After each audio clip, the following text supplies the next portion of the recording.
Today, we're diving into a strange situation, a real paradox that's right at the heart of Nepal's most vital economic sector, agriculture. It's a system that is, somehow, both the backbone of the entire country and a source of incredible struggle for the very people who make it run. To really get what's going on, just picture this. A farmer in Chitwan has spent months working the land, and he's got this beautiful crop of tomatoes. But the market price just tanks. He can't even make back what he spent to grow them. And so, in complete desperation, he's forced to just dump his own harvest on the side of the road.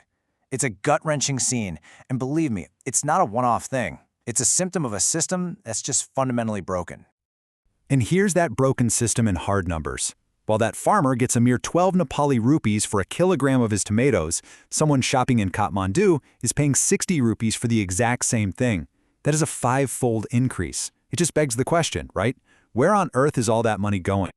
And that question leads us right to the core of this whole issue, what we're calling the farmer paradox.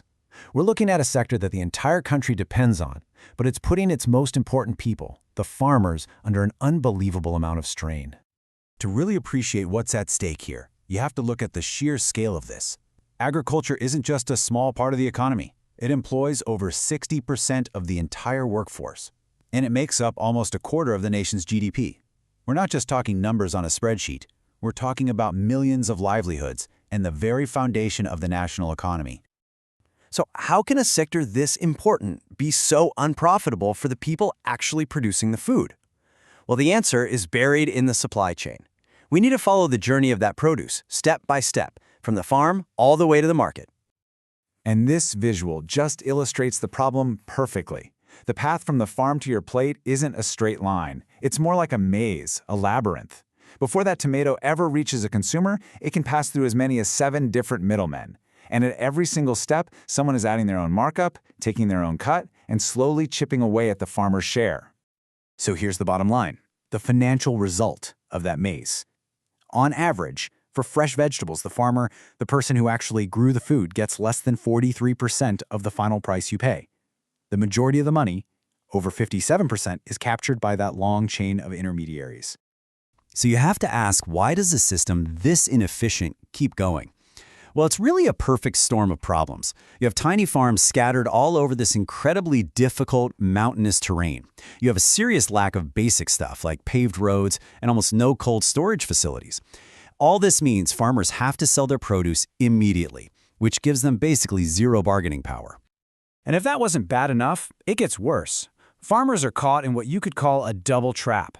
From one side, their prices are being pushed down by a flood of cheap food coming in from India, and from the other side, their costs are being driven up because they're completely dependent on unreliable and expensive foreign fertilizers. They're just getting squeezed from both ends. But, okay, this isn't a story without some hope. Even with all these huge challenges, there are clear, proven ways for farmers to start taking back control. Let's walk through 4 of the most important strategies. This slide really lays out the roadmap. To fight those wild price swings, farmers can team up in cooperatives. To deal with high costs, they can make a shift to more organic, local resources. To stop losing so much of their harvest, they can start processing it themselves. And to get better information, they can start using digital tools. Let's just zero in on that first solution, cooperatives. The power of working together isn't just a nice idea, it has real-world results. Studies show that farmers who join a co-op can earn 10 to 20% more for what they grow. Now, that might not sound like a huge number, but for a small farmer, that is a life-changing amount of money. Now, with that being said, some of the most talked about solutions aren't exactly silver bullets. They actually come with their own risks and complications that we really need to understand. Let's take a closer look at 2 of them, contract farming and digital tech. So, on the surface, contract farming seems like a dream come true. You get a guaranteed market, a stable price. What could be better? But here's the catch. Without a solid legal framework to protect the farmers, they can get locked into really exploitative contracts, losing all their power to negotiate and just trading one kind of dependency for another. All right, so what about technology? There are all these apps designed to give farmers real-time market information, which has massive potential. But the reality on the ground, well, it tells a very different story. The active user rate for these tools is a shocking 3.5%. That means the huge majority of farmers aren't using them at all. And the reasons for this failure are deep. It's not as simple as just building a better app. We're talking about a lack of internet access in rural areas, the high cost of mobile data, low digital literacy, and even a gender gap in who even has access to a phone. The so-called digital solution runs smack into a wall of real-world barriers. So what's the answer then? It's pretty clear there's no single magic fix. The only way to move forward is with an integrated approach, a clear blueprint that addresses the entire system, not just one piece of it. And this blueprint has a clear role for everybody. Policymakers have to step up and create fair legal protections, and, critically, invest in things like roads and storage. Development partners need to push for hybrid models that use real, trusted people on the ground to bridge that digital divide.